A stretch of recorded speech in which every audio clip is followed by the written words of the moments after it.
Почитувани колеги, колешки пратеници, почитувам господине Бишев.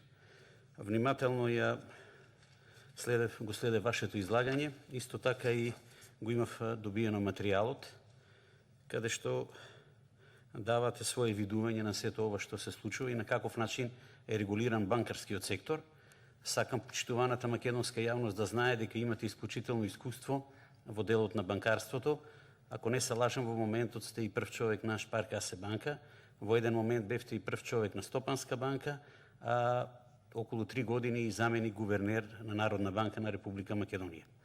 Она што јас сакам да го спомнам овде, секако дека потекнува од она што вие го имате прибележено уште на самата прва реченица од вашиот допис, дека сакате да дадете свој придонес во расветлувањето на причините кои што доведоа до пропаѓање на Евростандард банка. Од тука, познавајќи ги финансиските текови трансакции секако од ваш аспект и познавајќи ја функцијата на банките да биде посредник помеѓу штедачите и кредитокорисниците, ќе поставам 3 прашања.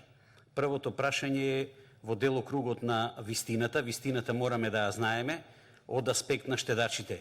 Кога и на каков начин ќе бидат обештетени? Тоа е моето прво прашање, секако дека они се најважни во цела ова гужва што настана околу Евростандард банка. Втората е во овој дел кој што потекнува од супервизорската активност на Народната банка, тоа е регулаторно тело. Од аспект на супервизорските органи, тоа значи колку банки биле под администрација пред да се затворат. Дали имате таков податок?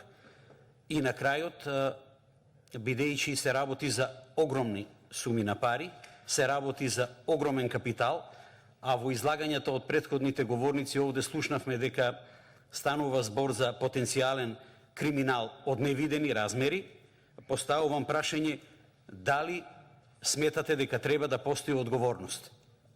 Ви благодарам.